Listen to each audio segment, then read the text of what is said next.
BSc part second botany paper third के अंतर्गत आज हम साइलोटम के रिप्रोडक्शन के बारे में पढ़ेंगे।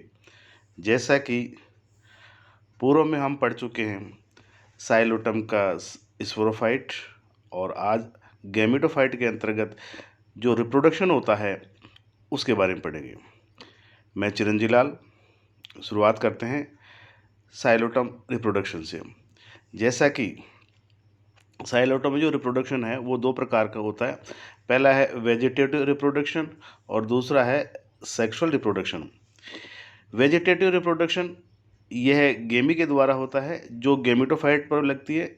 इस तरह साइलोटम में गेमी या जो वेजिटेटिव रिप्रोडक्शन होता है वो स्पोरोफाइट व गेमिटोफाइट दोनों पादपों पर पाया जाता है। यह गेमिटोफाइट की सतह पर छोटी ऊर्ध्व बहुकोशिकीय आउटग्रोथ के शीर्ष पर बनती है।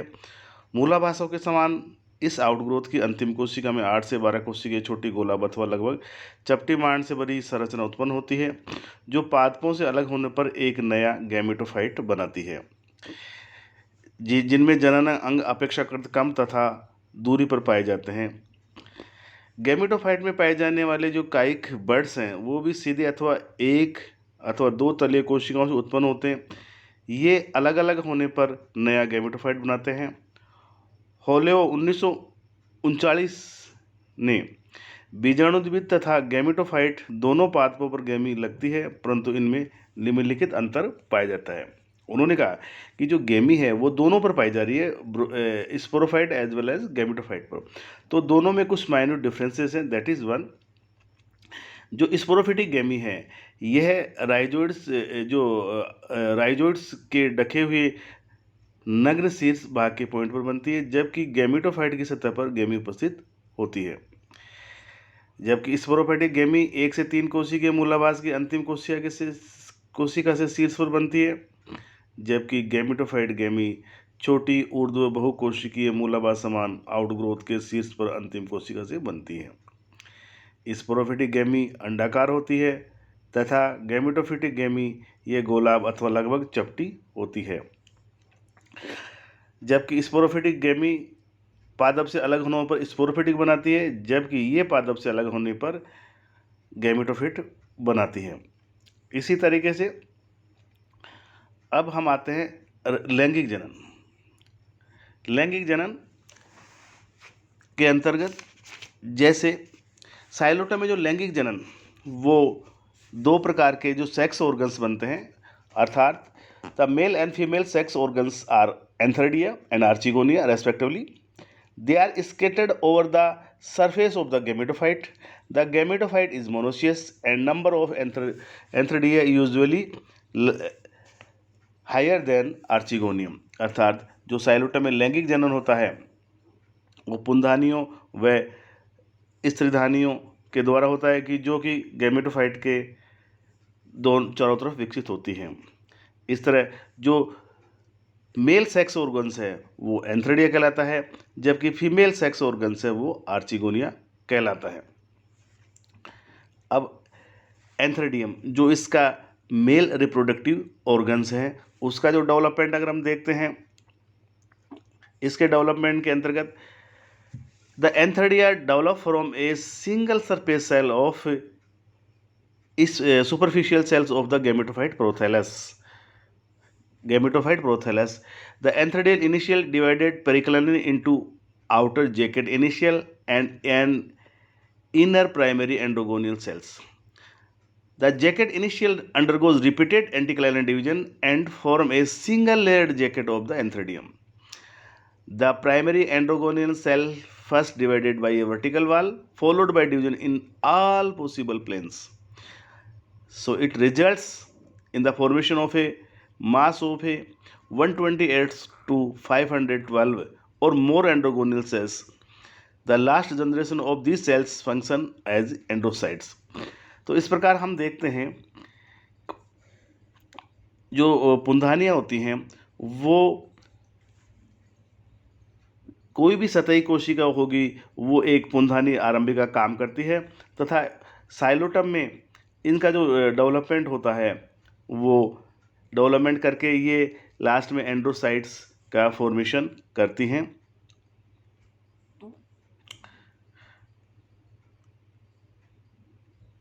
ये देख सकते हैं चार्ट है इसके अंतर्गत कि किस प्रकार से एक सतही कोशिका है वो एंथ्रेडियल इनिशियल के रूप में कार्य करती है और ये दो भागों में बढ़ जाती है, बाहरी भित्ति आरंभिका और भीतरी प्रारंभिक सेल। जो ऊपर वाली सेल होती है वो एक जैकेट का फॉर्मेशन करती है और जो भीतरी सेल्स है वो अनेक प्रकार के डिवीजन के द्वारा एंड्रोसाइट्स या पुंमणु का फॉर्मेशन करती है। इसी तरह हम मैच्योर एंथ्रेडियम की बात करते हैं। Mature antheridium, the mature antheridium is a small spherical structure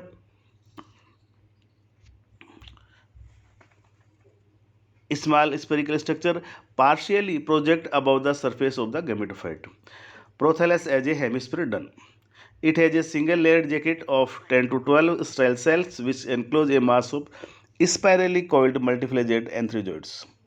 The jacket has a 4 to 5 sided lateral situated opercular cell.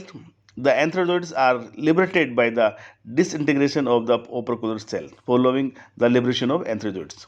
The jacket layer also disorganized. तो इस तरीके से इसकी जो पुंदानी होती है वो एक विकसित वृत्ताकार या गोलाकार संरचना होती है। इसके चारों तरफ एक कोशिकीय भित्ति या स्पर्मेटोसाइट्स या पूर्ण कोशिकाओं को घेरे रहती है। यह कोशिकाएं बहुकशाभिकीय इस पुंमणुओं में रूपांतरित हो जाती हैं। इस तरीके से इसका जो पुंदानी का स्फुटन है वो विकसित पुंदानी में एक तिकोनी कोशिका जिसे ओपरकुलम कोशिका कहते हैं के अपने स्थान से हट जाने से पुंदानी का स्फुटन होता है और पुंमणु इसी के द्वारा बाहर निकलते हैं। इसके बाद हम आते हैं next archegonium. The archegonium also develop from a superficial cell of the prothallus. This cell known as a archegonial initials, यानी कि जो स्त्रीधानी है वो भी जब गिरवा और अंडा में विभाजित होती है, यह ब्रायोफाइटा पादप की स्त्रीधानी से पूर्णतः अलग होती है। तो आकार में छोटी व मोटी होती है। इसमें गिरवा नाल कोशिकाएं भी कम पाई जाती हैं तथा वेंटर गैमेटोफिट के अंदर धंसा रहता है। एक परिपक्व जो स्त्रीधानी होगी वो कोशिकाओं की 4 उदग्र पंक्तियों या गिरवा के द्वारा चारों ओर पाई जाती है। प्रत्येक पंक्ति 4 से 6 कोशिका ऊंची होती है। गिरवा में एक गिरवा नाल कोशिका या गिरवा नाल कोशिका 2 न्यूक्लियस सहित अथवा 2 गिरवा नाल न्यूक्लियस पाई जाती है। अंडदा में एक अंडदा नाल कोशिका तथा एक अंड कोशिका होती है। इस तरीके से अगर हम स्त्रीधानी का डेवलपमेंट देखें तो ये स्त्रीधानी का डेवलपमेंट देखेंगे। इसके अंतर्गत जो स्त्रीधानी है ये गैमेटोफाइट की सतही कोशिका से आरंभ होता है। स्त्रीधानी आरंभिका प्रेरित विभाजनों द्वारा बाहरी प्राथमिक आवरण कोशिका व दूसरी केंद्रीय कोशिका बनाती है। प्राथमिक जो आवरण कोशिका होती है एक उदग्र विभाजन द्वारा 2 कोशिकाएं बनाती हैं तथा दूसरी उदग्र विभाजन पहले विभाजन के समकोण होकर एक 4 कोशिकीय गिरवा कोशिकाएं बनाती हैं। चारों गिरवा कोशिकाएं अनुप्रस्थ विभाजन द्वारा 4 से 6 कोशिका ऊंची स्थिति का फॉर्मेशन करती है। इस प्रकार हम ये देखते हैं कि स्त्रीधानी आरंभिका से यानी आर्ची स्पोरियल इनिशियल से डिवीजन के द्वारा प्राइमरी जैकेट सेल या कवर सेल कहते हैं, जहाँ दूसरी जो भीतरी होती है केंद्रीय सेंट्रल सेल इसके द्वारा 2 भागों में विभक्त होती है। नेक्स्ट स्टेज में जो प्राथमिक आवरण कोशिका है या जिसे हम कवर सेल कह रहे हैं वो 4 गिरवा आरंभिकाओं में बना करके इस आर्चिगोनियम की 4 से 6 कोशिकीय ऊंची गिरवा का फॉर्मेशन करती है। और जो केंद्रीय कोशिका होती है सेंट्रल सेल्स होती है वो विभिन्न 2 प्रकार के डिवीजन के द्वारा पहले प्राइमरी नाल कोशिका बनाती है और उस दूसरी प्राइमरी अंडदा कोशिका बनाती है। जो प्राइमरी नाल कोशिका होती है वो डिवीजन के द्वारा 2 गिरवा नाल कोशिकाओं का फॉर्मेशन करती है, 2 गिरवा नाल कोशिका फॉर्म, और जो प्राइमरी अंडदा कोशिका है वो अंडदा नाल कोशिका और एग सेल का फॉर्मेशन करती है।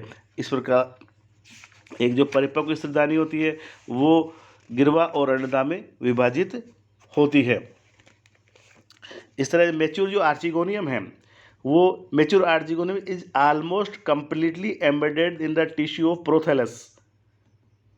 Only a part of neck is project out. The neck is made up of a 4 vertical row of cells with 4 or 5 cells in each row.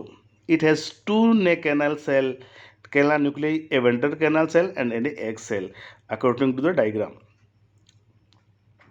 इस तरह के हम एक चार्ट देख सकते हैं कि स्तनधारी का जो परिवर्तन है वो किस प्रकार से हो रहा है। अब मेल और फीमेल जो रिप्रोडक्टिव ऑर्गन्स हैं उनके फॉर्मेशन के बाद में फर्टिलाइजेशन टेक प्लेस होता है। तो फर्टिलाइजेशन की जो के बाद में भ्रूण का विकास होता है। फर्टिलाइजेशन जैसा कि साइलोटम की बात कर रहे हैं तो साइलोटम में जो फर्टिलाइजेशन है एज द आर्चिगोनियम मैच्योर, जैसे ही आर्चिगोनियम मैच्योर होती है the cells of the lowermost tier of the neck become thick walled and cutinize. Then the distal tire of the neck break away, leaving 1 to 3 basal tire only. Thus, a mature archegonium looks like a shallow plates. The neck canal and the ventral canal nuclei disintegrate into a free passage for the entrance of the antherozoid is thus formed. इस तरह जो विकसित जो स्तनधानी की गिरवा की सबसे निचली जो सोपान है वो क्यूटिनमय हो जाती है। गिरवा नाल कोशिकाएं या कोशिकाओं विघटित होकर चिपचिपा पदार्थ बनाती है जो पानी सूख कर फूल जाता है। इसके दाब से आवरण कोशिकाएं अलग होकर स्तनधानी में पुंगड़ों के अंदर प्रवेश हेतु मार्ग बनाती है। पुंगड़ों अंदर प्रवेश कर जाते हैं तथा एक पुंगड़ों अंड से संयुग्मित होकर के या युग्मित होकर के डिप्लॉइड जाइगोट का फॉर्मेशन बनाता है जो शीघ्र ही oospore में या निषिक्तांड में परिवर्तित हो जाता है। अब इसके बाद में हम आते हैं भ्रूण का विकास, डेवलपमेंट ऑफ एम्ब्रियो। साइलोटम में जहाँ तक की बात है जो डेवलपमेंट ऑफ एम्ब्रियो है उसके अंतर्गत जो बीजाणुद्भिद का विकास एग या निषिक्तांड के विभाजन से शुरू होता है। सर्वप्रथम जो oospore है वो आकार में बड़ा होकर के परिणत विभाजन द्वारा 2 कोशिकाओं हाइपोबेसल व एपिबेसल बनाता है जो क्रमशः फुट और राइजोम बनाते हैं। ये हम डायग्राम में देख सकते हैं कि oospore का जो डिविजन्स होगा उसके बाद में हाइपोबेसल और एपिबेसल सेल का फॉर्मेशन होता है। दूसरे टेरिडोफाइट पादपों की तरह साइलोटम में जड़, बीजपत्र व निलंबक सस्पेंसर कोशिकाएं नहीं बनती है। अधराधर कोशिका बारंबार हर सतह पर विभाजित होकर फुट का फॉर्मेशन करती है। फुट के मुक्त तल की कुछ सतही कोशिकाएं लंबी होकर गैमेटोफाइट में घुसकर हास्टोरिया बनाती है, चूसकांका बनाती है। ये चूसकांक प्रोह उत्पन्न होने तक अवशेषीय का कार्य करते हैं। अधराधर कोशिका 3 अलग अलग सतह से विभाजित 3 मुखी शीर्ष कोशिका बनाती है।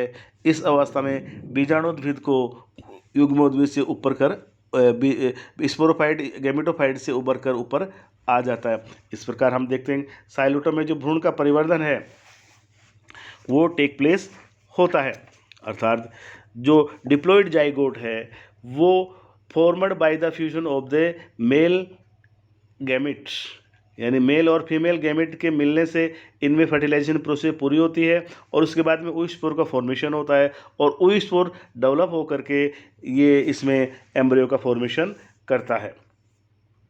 इस प्रकार हम इसके लाइफ साइकिल की जो स्टेजेस के बारे में देखते हैं साइलोटम के बारे में। तो इसके साइलोटम का जो ग्राफीय जीवन चक्र है उसके बारे में अध्ययन करते हैं तो ये पता लगता है कि जो साइलोटम है उसका जो मुख्य पादप है वो आप देखिए स्पोरोफिटिक प्लांट होता है 2n, जो कि डिप्लॉयड होता है, द्विगुणित होता है। तो मुख्य जो प्लांट बॉडी है साइलोटम में वो बीजाणुद्भिद होते हैं, और इस बीजाणुद्भिद पर जो रिप्रोडक्शन होता है वो सिनेंजियम, एक स्पेशल प्रकार की स्ट्रक्चर होती है जिसमें स्पोर्स बनते हैं, दैट इज सिनेंजिया। इस सिनेंजिया में स्पोर्स बनते हैं, और ये स्पोर बनने से पहले बीजाणु मात्र कोशिका बनती है, और इसमें अर्धसूत्री विभाजन द्वारा स्पोर्स का फॉर्मेशन या बीजाणुओं का फॉर्मेशन होता है। ये बीजाणु फॉर्मेशन ये जर्मिनेट होकर के या अंकुरित होकर के ये स्पोर साइलोटम में गैमेटोफिटिक प्रोथेलस या गैमेटोफिटिक पीडी का फॉर्मेशन करते हैं। क्योंकि टेरिडोफाइट में गैमेटोफाइट जो जनरेशन है उसको प्रोथेलस का आता है, उसका फॉर्मेशन करते हैं। इस प्रोथेलस पर या गैमेटोफिटिक पीडी पर फिर से जो डिवीजन होता है, अर्थात इसमें दो मुख्य पीढ़ी होगी, स्पोरोफिटिक और गैमेटोफिटिक पीढ़ी। तो गैमेटोफिटिक पीढ़ी पर सेक्सुअल रिप्रोडक्शन होता है, वो मेल और फीमेल रिप्रोडक्टिव ऑर्गन्स होता है।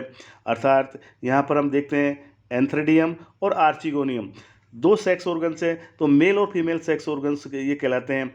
इन दोनों में, एक में एंड्रोसाइट और दूसरे में एग का फॉर्मेशन होता है।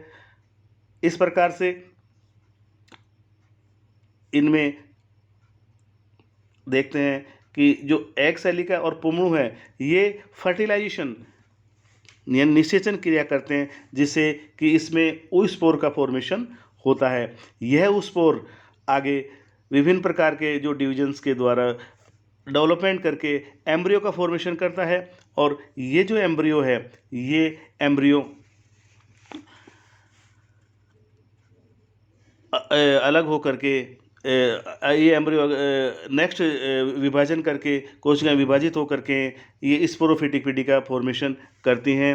इस तरीके से हम देखते हैं कि जो गैमेटोफिट की कोशिकाएं हैं वो विभाजित होकर के कैलिप्टा का फॉर्मेशन करती है, जो तरुण भ्रूण को घेरे रहते हैं।